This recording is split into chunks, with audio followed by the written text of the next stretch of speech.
हाय, मैं मुस्तकीम और एक बार फिर से आपका स्वागत है भाई अपने यूट्यूब चैनल पर। और जैसा कि आपको पता है, मैंने आपको 10th क्लास का चैप्टर 8.1 और 8.2 करवा रखा है। तो उसके बाद अब हम करने वाले हैं 8th क्लास की मैथ। लेकिन देखो, हम जो 10th क्लास की मैथ है उसको भी हम करेंगे आगे। लेकिन ना थोड़ा सा कुछ आई है मेरे पास कमेंट्स कि हमें 8वीं की भी करवाओ। ठीक है, कुछ बच्चे पढ़ते हैं ऑफलाइन, वो भी कह रहे हैं सर आप ऑनलाइन 8वीं। तो आज हम 8वीं चैप्टर को, इस बुक ली है हमने 8वीं क्लास की, ठीक है भाई, और इसको हम करने वाले हैं। तो इस में करेंगे हम दूसरे चैप्टर को भाई। दूसरा चैप्टर का नाम क्या है आपका? देखो, पहल का भी करवाऊंगा, सबको करवाऊंगा, लेकिन ना थोड़ा हम सिस्टमेटिक तरीके से चलेंगे, धीरे धीरे फिर सबको कर लेंगे। ये है एक चर वाले रैखिक समीकरण। ये देख रहे हैं आप, एक चर वाले रैखिक समीकरण। मैं पहले आपको इसकी बेसिक नॉलेज दे देता हूँ कि भाई समीकरण क्या होता है, चर क्या होता है, अचर क्या होता है और क्या क्या होता है। देखो, थोड़े एक्स्ट्रा नॉलेज हम यहाँ पर लिखेंगे और रेड पेन का यूज़ करूँगा मैं यहाँ पर। सबसे पहले तो आपको बताता हूँ कि मैं चर क्या होता है। मैंने लिखा 2y + 7 = 20। अब जो मैंने ये 2 लिखा है, ये यहाँ पर अचर माना जाएगा। जो y लिखा है ये होगा आपका चर, जिसको हम इंग्लिश में वेरिएबल कहते हैं। क्या कहते हैं? वेरिएबल। और इसको नॉन वेरिएबल। उसके बाद ये प्लस है, आपको सबको पता है। जो ये है, ये होता है इक्वल का सिंबल, मतलब समता। हिंदी में बोलते हैं समता, इंग्लिश में इक्वल, = उसके बाद अब यहाँ से यहाँ तक की हम बात करें, जो ये पूरा समीकरण है, तो ये भाई समीकरण कहलाएगा आपका 2y + 7 = 20। तो ये आपका क्या कहलाएगा? पूरा समीकरण कहलाएगा। इसको हम इक्वेशन बोल देंगे। तो ये था आपका थोड़ी बेसिक नॉलेज। और उससे पहले आपको ये भी जानना जरूरी है, जैसे मैंने कहा, यदि हम प्लस को प्लस से गुणा करते हैं तो क्या आता है? प्लस को प्लस से गुणा करते हैं तो क्या आता है? तो आपका जवाब आएगा प्लस आएगा सर। यदि हम माइनस को माइनस से गुणा करते हैं तो क्या आता है? तो भी प्लस आएगा। उसके बाद यदि हम प्लस को गुणा करते हैं माइनस से तो क्या आएगा? माइनस। और यदि हम प्लस को गुणा करते हैं, यहाँ पर माइनस को गुणा करते हैं प्लस से, यहाँ को यदि हम माइनस को गुणा करते हैं प्लस से तो भी क्या आएगा? माइनस। ये 4 चीज़ें हैं भाई। और मैं थोड़ा साइड में हट जाता हूँ। ये 4 चीज़ें हैं, ये आपको जानना ज़रूरी है। अगर आपके पास ये आती हैं तो ये समझ लो आपकी मैथ बेहतर हो जाएगी। लेकिन अगर ये आपको याद नहीं है तो भाई आप कुछ नहीं कर सकते। मैं सच बोल रहा हूँ, आप कुछ नहीं कर सकते। क्योंकि यदि इतना बड़ा सवाल हो, एक ही माइनस का सिंबल सारे सवाल को गलत कर सकता है। मैथ में यही होता है भाई। अगर आपने प्लस के जगह पर माइनस का यूज़ कर लिया तो सारा सवाल आपका गलत हो जाएगा। तो इसलिए मैं कह रहा हूँ आपको इनको याद करना ज़रूरी है भाई। क्या था? प्लस को गुणा करेंगे प्लस से तो प्लस आएगा, माइनस को गुणा करेंगे माइनस से तो प्लस आएगा, प्लस को गुणा करेंगे माइनस से तो माइनस आएगा, और माइनस को गुणा करेंगे हम प्लस से तो भी माइनस आएगा आपका।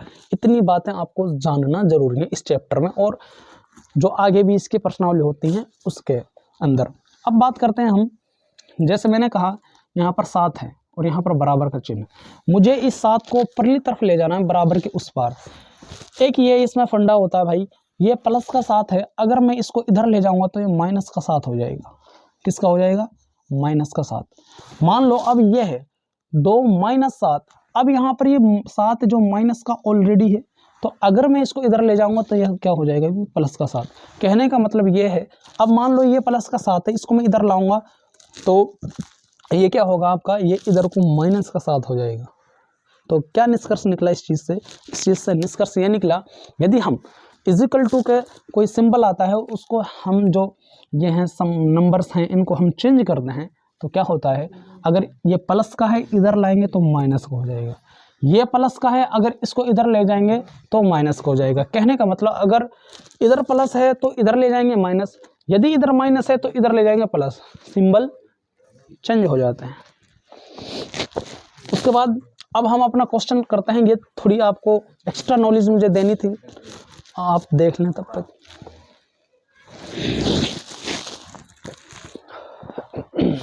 तो अब हम इसके बेस पे ही क्वेश्चन करने वाले हैं।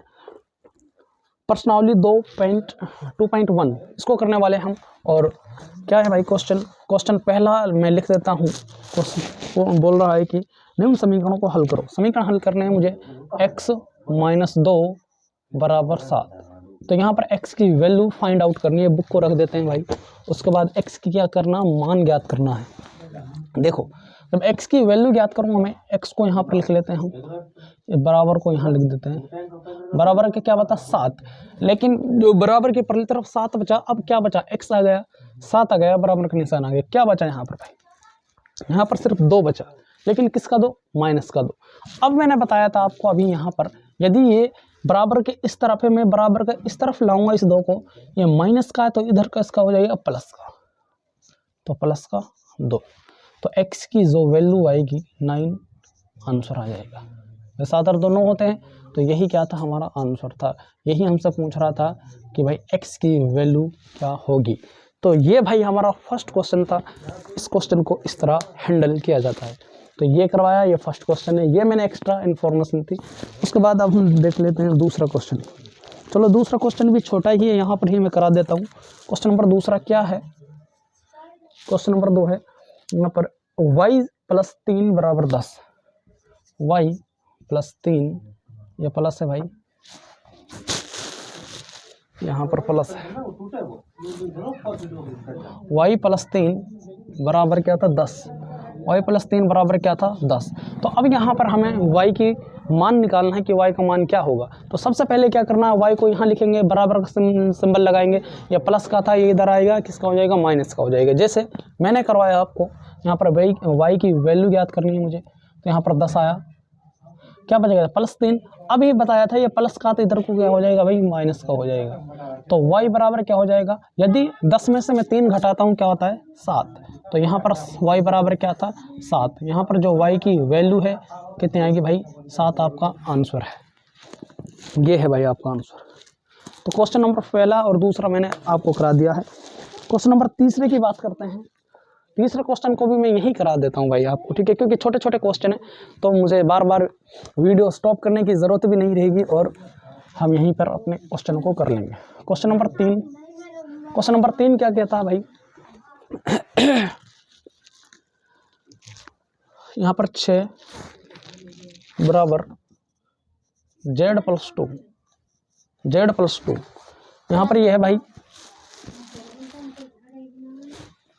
तो यहाँ पर क्या है, यहाँ पर अब हमें z की वैल्यू निकालनी है। अब क्या करेंगे, यदि मैं इस z को इधर ले आऊँ तो कुछ फ़र्क पड़ता है, नहीं पड़ेगा। या फिर इस पूरी, देखो मैं सबसे पहले तो आपको मैं वही तरीका बताता हूँ जिस तरीके से करते हैं, क्योंकि इस चीज़ के 2 तरीके हो सकते हैं, 2 टाइप हो सकते हैं कि ऐसे भी कर सकते हैं हम इसको और ऐसे भी कर सकते हैं। देखो सबसे पहले तो क्या करना है आपको, जो ये है 2 + z, इसको इधर ले आओ, z + 2, ये 2 है भाई, ठीक है, z + 2 इधर ले आओ इसे, और बचा यहाँ पर 6, तो 6 को इधर को ले आओ। मुझे z की वैल्यू याद करनी थी, यहाँ पर बराबर का 6, ये प्लस का था, इधर हो जाएगा माइनस का 2, तो z की जो वैल्यू आएगी भाई 4 आएगी। कितनी आएगी, 4। z की जो वैल्यू है, मान है जो 4 निकल कर आ गया है। लेकिन अगर मैं बात करूँ सर और टाइप क्या है, और टाइप ये है भाई। अब देखो कुछ बच्चे कह रहे होंगे सर ये जब बराबर के आप इस पार लाए इसको तो ये माइनस का क्यों नहीं हुआ, और जब इसको आप बराबर के इस पार ले गए तो माइनस का क्यों नहीं हुआ, चेंज क्यों नहीं हुआ सिंबल। तो इसका एक कारण है। कारण क्या है, मैं z + 2 इस पूरी जो संख्या थी पूरी वैल्यू को यहाँ पर उठा कर ले आया। जब मैं पूरे समीकरण की वैल्यू को उठा कर ले आऊँगा तो भाई उस पर कोई इफेक्ट नहीं पड़ता है। तो इसलिए हाँ, अगर मैं z को ही लाता सिर्फ, तो यदि मैं z को ही लाता सिर्फ तो यहाँ पर फ़र्क पड़ जाता आपका। तो मैं इस पूरी वैल्यू को यहाँ पर उठा कर लाया हूँ तो इससे कोई भी फ़र्क नहीं पड़ेगा। अब देखो दूसरा तरीका क्या है, इसको मैं कैसे कर सकता था।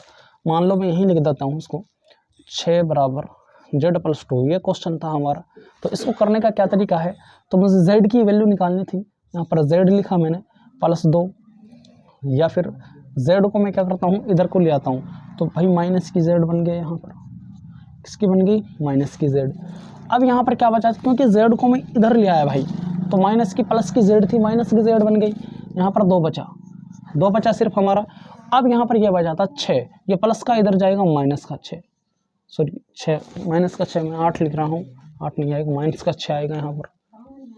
उसके बाद -z बराबर क्या बचा भाई यहाँ पर, यदि हम 2 में से 6 को घटाएं, 2 में से 6 को घटाएं तो आप कहेंगे सर 2 में से 6 नहीं जा सकते, लेकिन यहाँ पर क्या है, प्लस के 2 हैं और यहाँ पर माइनस के 6, प्लस को यहाँ पर प्लस के 2 हैं और यहाँ पर क्या है माइनस के 6, प्लस को जब माइनस से गुणा करते हैं तो क्या आता है भाई, माइनस आता है, प्लस को माइनस से गुणा करते हैं, प्लस को यहाँ पर प्लस को माइनस से गुणा करते हैं तो क्या आता है भाई, माइनस, माइनस आने के बाद तो माइनस किसे कहते हैं, घटा को, तो मुझे बड़े में से छोटे को घटाना पड़ेगा, तो बड़ा क्या है 6, छोटा क्या है 4, 6 में से 2 गए तो 4, लेकिन अब यहाँ पर ये प्रॉब्लम हो जाती है कि हम सिंबल किस चीज़ का लगाएं सर, तो सिंबल लगाएंगे आप जो संख्या बड़ी रहेगी, अगर प्लस के ज़्यादा रहेंगे तो प्लस का सिंबल लगेगा, माइनस के ज़्यादा रहेंगे तो माइनस का सिंबल लगेगा, जैसे यहाँ पर प्लस को माइनस से क्या, माइनस, माइनस का मतलब होता है घटा, तो 6 में से 4 गए तो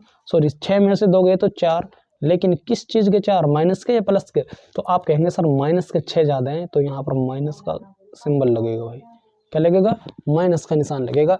अब क्या करना है हमें, अब करना है सर माइनस को माइनस से उड़ा दिया, तो क्या बचा, z बराबर 4, क्या बचा भाई, z बराबर 4, तो यहाँ पर z बराबर 4 आंसर और यहाँ पर भी z बराबर 4 ही आंसर था हमारा।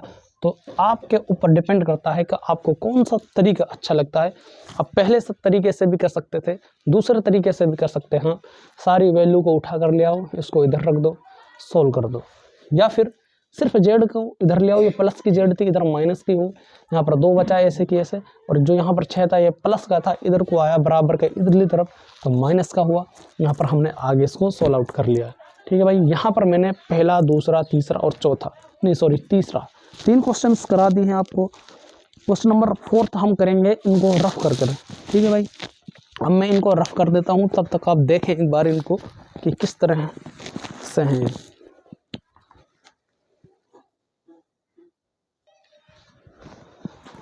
और अब हम करने वाले हैं चौथे क्वेश्चन को भाई। चौथा क्वेश्चन मैं लिख देता हूँ क्या है। क्वेश्चन नंबर चौथा यह है 3/7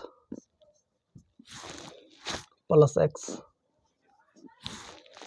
बराबर 17/7, ये मुझे सॉल्व करनी है भाई।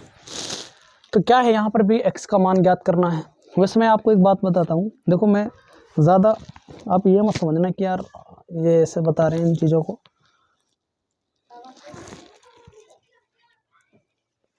यहाँ से कट रही है ना माइक।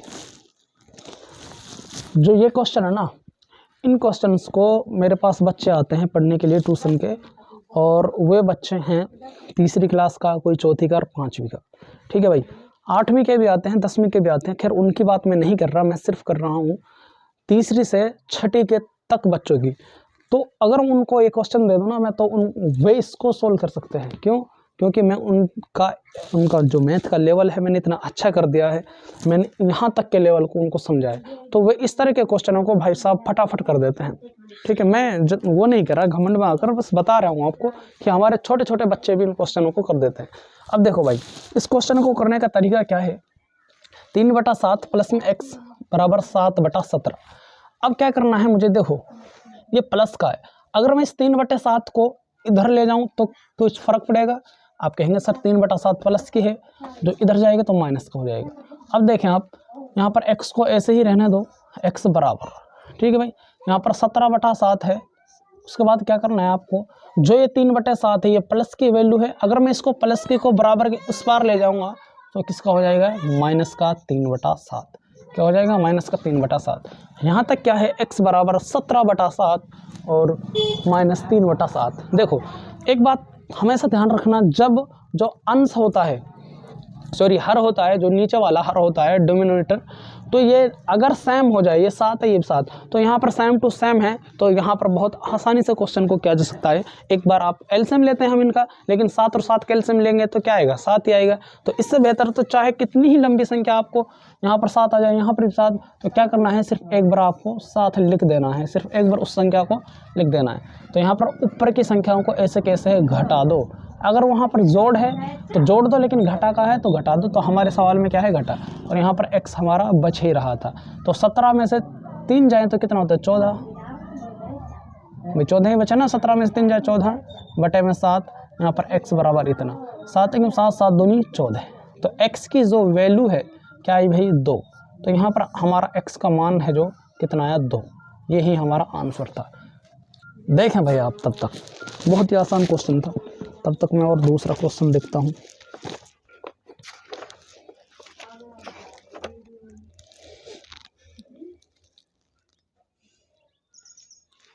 क्वेश्चन नंबर 5 क्या है भाई, 6x बराबर 12। तो यहीं पर कर देते हैं हम, ठीक है भाई। क्वेश्चन नंबर, अरे 5वां भी तो, हाँ 5वां, सॉरी, हाँ 5th सही बोल रहा हूँ, वही मैं सोच रहा था 6ठे को बोल रहा हूँ। क्वेश्चन नंबर 5 में क्या है कि 6x बराबर 12, 6x बराबर 12। तो x की वैल्यू ज्ञात करनी बहुत ही आसान है भाई, आसान है ना, नहीं है क्या आसान है। तो यहाँ पर x लिखेंगे हम, यहाँ पर 12। अब ये देखो, ये इसके गुणे में है, इस 6x को मैं कैसे लिख सकता हूँ, 6 गुणा x, इसको मैं ऐसे लिख सकता हूँ। तो जब इसका हम डिटेल करेंगे तो इस तरह लिख सकता हूँ इस संख्या को, या तो मैं इस संख्या को इस तरह लिख सकता हूँ, या इस संख्या को मैं 6x लिख सकता हूँ। तो हमेशा ये ध्यान रखना, जो गुणा क्या होता है वो भाग में जाता है और भाग का गुणा में आता है भाई। तो यहाँ पर ये गुणा क्या था, यहाँ पर गुणा था, तो ये जो 12 ऐसे आ गया, तो ये गुणा का भाग में जाता है, इसका मतलब इसके बटे में चला जाएगा। x की वैल्यू याद करनी थी, ये गुणा का है, गुणा का भाग में चेंज होता है, तो यहाँ से कट जाएगा, 2 बार जाएगा, तो x की वैल्यू कितनी आ जाएगी भाई 2। यहाँ पर आपका क्वेश्चन नंबर 5 का आंसर ये है, ठीक है भाई। क्वेश्चन नंबर 5 हम देखें आप, क्वेश्चन नंबर 6 भी बहुत ही आसान है, ये भी इसी तरह हो जाएगा, और 6 को हम इसी के नीचे कर देते हैं। क्वेश्चन नंबर 6 क्या है, क्वेश्चन नंबर 6 है आपका t/5 बराबर 10, बराबर क्या है भाई 10। इस तरह के सवाल होना यार, t/5 बराबर 10, तो इसके बटे में मैं 10 एक मान लूँ तो कुछ फर्क नहीं पड़ता, हमसे एक मान सकते हैं। और किसी भी संख्या के बीच में तो ये कहता हूँ यार, किसी भी संख्या के बटे में ना एक होता ही है, लेकिन हम उसको लिखते नहीं है, तो क्या फ़र्क पड़ गया, कुछ भी नहीं। लिख देते हैं तो भी कुछ फ़र्क नहीं पड़ना। मैंने लिखा 6, तो मैंने 6/1 लिख दिया, तो कुछ फ़र्क नहीं, 6 ही माना जाएगा वो। कहने का मतलब जो भी संख्या रहती है उसके बीच बटे में 1 रहता है, तो उस 1 की वैल्यू नहीं रहती, तो इसलिए हम सिर्फ इसको 5 पढ़ते हैं, बटे में 1 नहीं लगाते, सिर्फ क्या लिखते हैं 5, इस तरह। तो यहाँ पर ये है जो, क्या इसके बटे में मैं 1 मान सकता हूँ। जब मैंने 1 मान लिया, अब जब भी बराबर का सिंबल आ जाए, जब भी बराबर का सिंबल आ जाए, तो हमें आर पार मल्टीपल करना होता है, गुणा करना होता है भाई। जैसे अब मैं यहाँ पर 1 की गुणा करूँगा t से, और 5 की गुणा करूँगा यहाँ से 10 से, 5 की गुणा करूँगा 10 से। तो यहाँ पर जब t की गुणा करूँगा मैं इससे, तो क्या आएगा भाई, t एकिम t बराबर का सिंबल 5 10 पंजे 50। तो यहाँ पर t बराबर क्या है, t बराबर आपका 50 आया भाई। तो क्वेश्चन नंबर 6 का आंसर क्या था भाई, 50 था। इतना देखें आप, ठीक है भाई। क्वेश्चन नंबर 6 हो गए हैं। अब क्वेश्चन नंबर 7 को हम करने वाले हैं। एक बार साइड में हो जाता हूँ और आप इस क्वेश्चन को अच्छी तरह देखें भाई। हमने चौथा और ये 5वां और 6ठा यहाँ पर करवा दिया है आपको। क्वेश्चन नंबर 7 की हम बात करते हैं। अच्छा, यहाँ पर 12 क्वेश्चन है। 12 को हम एक ही वीडियो में कवर करते हैं। चलो कोई ना, वीडियो लंबी हो जाएगी लेकिन फिर भी हम करेंगे भाई, कोई ना। तो यहाँ पर क्या है, एक बार मैं देख लेता हूँ कितना टाइम हो गया वीडियो का, है ना, फिर देखते हैं भाई।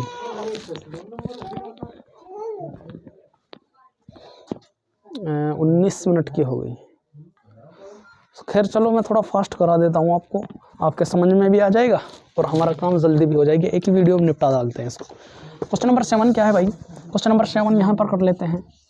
क्वेश्चन नंबर 7 दिया है यहाँ पर 2x बटे में 3 बराबर 18। अब मैंने क्या बताया था आपको, मैंने बताया था कि इसके बटे में मैं 1 मान सकता हूँ।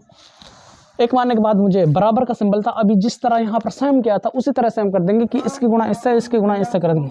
तो 2x की गुणा इससे करेंगे, 2x से 2x बराबर 3 की गुणा 18 से, 18 × 54। तो यहाँ पर क्या आ गया भाई, 2x बराबर 54। 2x बराबर क्या आ गया 54। x की वैल्यू ज्ञात कर लेंगे या फिर यहाँ से ही इसको काट देंगे। 2 × 2 2 दूनी 4, 1 बचा यहाँ पर 7, 2 सत्ता 14। तो x की जो वैल्यू निकल कर आई भाई क्या आई 27। तो ये हमारा क्वेश्चन नंबर 7 में था। और अब क्वेश्चन नंबर 8वें की बात कर लेते हैं। आ रहा है ना समझ में, ज़्यादा स्पीड तो नहीं है, ठीक है। क्वेश्चन नंबर 8 क्या है? क्वेश्चन नंबर 8 थोड़ा कैलकुलेटिव है, लेकिन आप फिक्र ना करें भाई। क्वेश्चन नंबर 8, क्वेश्चन नंबर 8 की बात करते हैं। कितना है 1.6 बराबर y बटा 1.5। ये क्वेश्चन है। यहाँ पर दशमलव लग है और दशमलव लगते ही सवाल थोड़ा सा कैलकुलेटिव होने की संभावना रहती है। देखो अब क्या करना है यार, आप ऐसा करो, इनको पॉइंट को ख़त्म करने के लिए यहाँ पर एक पॉइंट है, एक अंक के बाद पॉइंट है, तो 10 से मैं भाग कर दूंगा इसको। उसके बाद यहाँ पर भी एक अंक के बाद पॉइंट है, तो ऊपर भी मैं इसको 10 से भाग कर दूंगा। क्यों क्या मैंने भाग? क्योंकि भाई अगर यहाँ पर 2 अंक होते तो दो अंक में 100 से गुणा करता। अगर एक अंक है तो मैं 10 से गुणा कर रहा हूँ, ठीक है भाई। पॉइंट यहाँ पर बिल्कुल कट गया है। यहाँ पर जब यहाँ पर पॉइंट कट गया तो मैं इसको भी काट सकता हूँ। देखो 2 से कट रहा है, 2 पंजा 10 और 2 अट्ठा 16। यहाँ पर 8/5 आई ऊपर, बराबर यहाँ पर क्या हुआ, ये देखो 5 से कट रहा, 5 ते 15 और 5 दूनी 10। यहाँ पर क्या हुआ y गुणा 2, यहाँ पर y गुणा 2 बचा, बटे में नीचे क्या बचा 3। अगर 5 और 3 आपस में कट रहे हैं ना बराबर में, तो हम काट सकते हैं, लेकिन यहाँ पर कट नहीं रहा, तो हम आगे करेंगे अपने क्वेश्चन को। अब देखो भाई क्या करना था, हमें आर पार गुणा करनी थी, इसके गुणा इसके साथ करनी थी 8 के साथ, और इस 5 गुना इस y वाले के साथ करनी थी। तो 5y किम 5y गुना यहाँ पर 5 दूनी 10, 5 दूनी 10 हो जाएगा। अरे हाँ यहाँ पर गुना क्या है यार, कि गुना था हाँ, तो इसको 2y लिख सकते हैं ना हम, कहाँ डिस्टर्ब, तो यहाँ पर 2y लिख सकते हैं भाई इसको, क्योंकि y गुना 2 बचा वहाँ पर, मतलब 2 गुना y भी लिख सकता हूँ, लेकिन इसको 2y लिख दो ना, गुना करने में यहाँ पर आसानी होगी। 2y क्या बचा 2y। उसके बाद क्या करना था हमें, तो यहाँ पर 5 दूनी 10, तो क्या हुआ भाई 5 दूनी 10y आ जाएगा। यहाँ पर क्या हुआ, थोड़ा धीरे धीरे बोलें आप, तो यहाँ पर कितना आ जाएगा 5 दूनी 10, तो यहाँ 10y 5 दूनी 10। उसके बाद बराबर 8 ते 24, यहाँ पर 24 आ जाएगा। उसके बाद क्या करना है, y की वैल्यू निकालनी है मुझे भाई। यहाँ पर 24 है, अभी बताया था ये गुणा का है, तो ये कहाँ जाएगा भाग में जाएगा, तो इसके बटे में जाएगा। और जब मुझे इसके बटे में लेना है, जब भी हम 10 से भाग करें तो एक अंक के बाद पॉइंट लगा देते हैं, तो एक अंक के बाद पॉइंट लगा देंगे, ये तो आपको पता ही होगा। तो y की वैल्यू 2.4 आंसर आ गया आप, y की वैल्यू 2.4। तो यहाँ पर क्वेश्चन नंबर 8 हमने कर लिए हैं। 4 क्वेश्चन और बचते हैं, इनको रफ करने के बाद फिर हम आगे की तरफ बढ़ते हैं भाई। इनको रफ करते हैं ना, इनको रफ करते हैं भाई हम। तो अब हम अगले क्वेश्चन की बात करते हैं भाई। 8वां क्वेश्चन आ गया है ना आपके समझ में। सिर्फ क्या था, पॉइंटों को हटाने के लिए हमें उससे 10 से नीचे भी भाग करना था और ऊपर भी भाग करना था, उसको आसानी से हम कर सकते थे। या फिर हम अगर पॉइंट नहीं हटाते तो हम उनकी आर पार गुना कर लेते, तो तब थोड़ा कैलकुलेटिव बन जाता। ठीक है भाई, तो अब हम क्वेश्चन नंबर 9 को करने वाले हैं। क्वेश्चन नंबर 9 क्या कहता है हमसे, 7x लिख देता हूँ भाई। Question number 9, question number 9 7x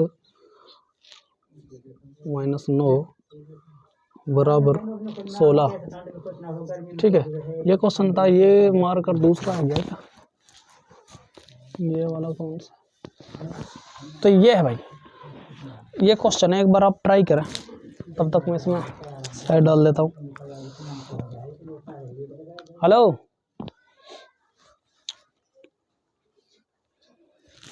थोड़ा साइड डाल देता हूँ, तब तक आप कोशिश करा। 7x - 9 बराबर 16 बहुत ही आसान है समीकरण है। इसको यहाँ पर भी x की वैल्यू को क्या करना भाई, फाइंड आउट करना है। तो बताएं सबसे पहले क्या करेंगे हम, 7x को लिख लेंगे। उसके बाद क्या करेंगे भाई, 7x को लिखने के बाद क्या करेंगे बताएंगे आप, कमेंट में लिखें। देखो x की वैल्यू ज्ञात करनी है हमें, तो यहाँ पर 7x लिख लेंगे पूरा, बराबर का सिंबल यहाँ और यहाँ पर 16। अब मुझे ये बताएं, यहाँ पर ये 9 था, ये प्लस का है इधर को जाएगा, किसका हो जाएगा, सॉरी माइनस का इधर को जाएगा, प्लस का 9। तो यहाँ पर 7x बराबर, तो 16 और 9 कितने हो गए 25।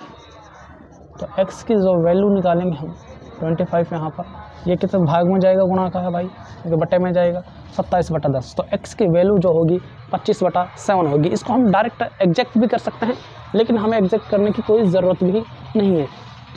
तो कन्वर्शन अगर हम डायरेक्ट करें तो 7 या 21 3 पॉइंट समथिंग आएगा, 3.2 इस तरह समथिंग आएगा। ठीक है भाई। अब हम क्वेश्चन नंबर 10 की बात कर लेते हैं। क्वेश्चन नंबर 10 यही इसके नीचे लिख देते हैं हम। क्वेश्चन नंबर 10 क्या है, 14y उसके बाद -8 बराबर 13।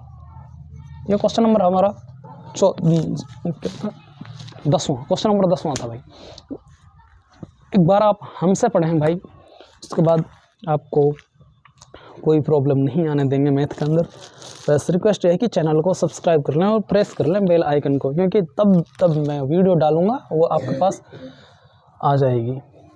अब यहाँ पर देखो 14y - 8 बराबर 13, y की वैल्यू ज्ञात करनी। तो 14y, देखो जिसके अंदर जो चर होता है ना, वेरिएबल होता है, उस वैल्यू को पकड़ते हैं हम 8 को भी पकड़ सकते थे। 8 को क्यों नहीं पकड़ रहे, 8 को इसलिए नहीं पकड़ रहे क्योंकि हमें y की वैल्यू ज्ञात करनी है। तो y किसके साथ मल्टीपल है, 14 के साथ, तो मुझे इसलिए इस वैल्यू को लेना पड़ेगा 14y को, बस मैंने यहाँ पर 7y को लिया था। तो इसी तरह 14y लेंगे यहाँ पर बराबर। अब मुझे ये बताएं, यहाँ पर 13 है, ये माइनस का इधर को जाएगा, बराबर के जब भी इधर को जाता है, मैंने आपको स्टार्टिंग में बताया था, तो ये माइनस का तो इधर प्लस हो जाएगा, प्लस का 8। यहाँ पर 14y बराबर 13 और 8 कितना हो गए 21। हाँ 21 हो गया ना, 21। और y की वैल्यू निकालनी है मुझे 21। ये कहाँ पर है, गुणा का भाई, इधर जाएगा बटे में 14। 7 से जा रहा, 7 दूनी 14 और 7 ते 21। तो y की वैल्यू क्या है यहाँ पर भाई, निकल कर y की जो वैल्यू है क्या है, 3/7, 3/2, 7 नहीं 2। तो y की वैल्यू निकल कर कितनी आई, 3/2। यहाँ पर क्या था, y की वैल्यू निकालनी था, ये इधर ये माइनस का था, इधर प्लस का हुआ। यहाँ पर 14y, y की वैल्यू निकालेंगे 21। यहाँ पर ये जो गुना में है ये भाग में आ जाएगा, यहाँ से काट करके 3/2। ये हमारा क्वेश्चन नंबर 10 था। क्वेश्चन नंबर 11 और 12 की हम बात करते हैं। क्वेश्चन नंबर 11 को मैं यहाँ करा देता हूँ आपको। क्वेश्चन नंबर 11, तो क्वेश्चन नंबर 11 क्या कह रहा है भाई, 17 प्लस में 6p, 17 प्लस में 6p = 9।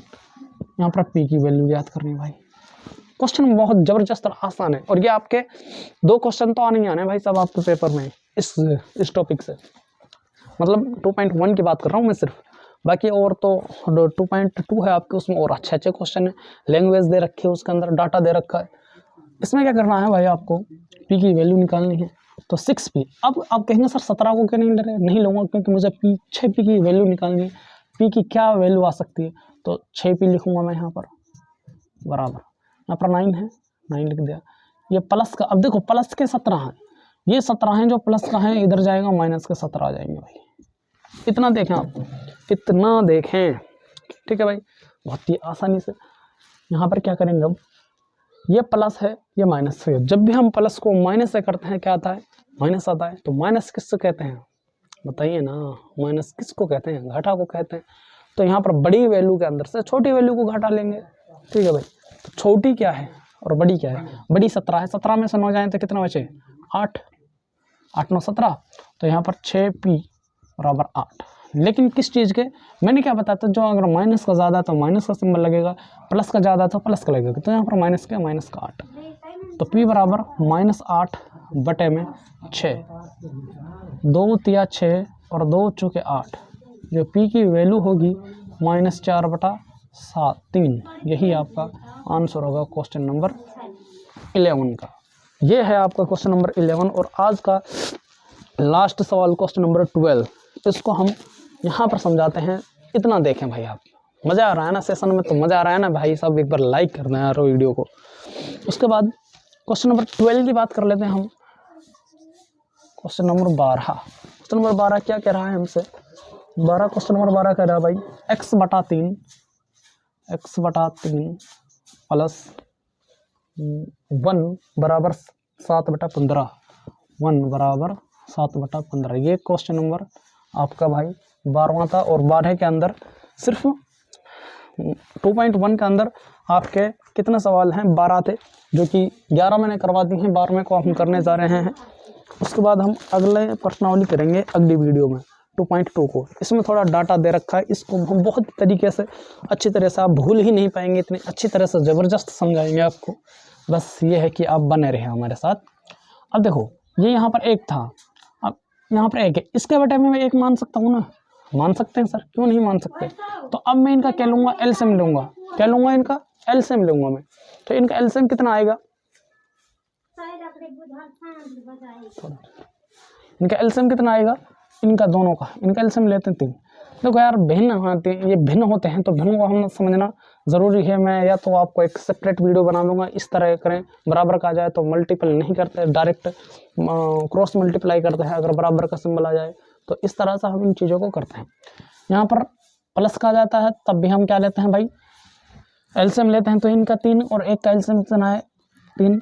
इसके गुणा इससे और इसके गुणा इससे, तो x एकम x प्लस में 3 एकम 3 बराबर यहाँ पर 7/15 ही बचा हमारा। अब देखो मैंने कहा, क्या बताया था आपको, यदि नीचे वाला जब बराबर का हो तो आपस में कट रहा है ना एक दूसरे से, तो हम उसको काट लेते हैं। क्या करते हैं? हम उसको काट लेते हैं भाई। तो 3 एकम 3, 3 पंजा 15, यहाँ पर 1 बचा, यहाँ पर 5।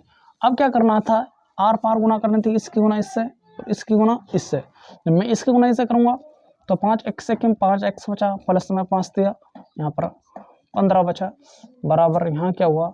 1 7 7 आ गया। उसके बाद हमारा पास समीकरण बन गया बहुत अच्छे वाला। देखो भाई साहब कितना अच्छा समीकरण बना है। अब इसको हम सोल्व कर देंगे इसी तरह। किस तरह सोल्व करेंगे? देखो, तो 5x की वैल्यू ज्ञात करनी है मुझे। यहाँ पर 7 लिया, प्लस का था -15, यहाँ पर हो जाएगा 5x था। यहाँ पर हम आज हम देखो 15 में से 7 जाएँ तो 8 बचे, लेकिन किसके? माइनस के। तो x की वैल्यू क्या होगी?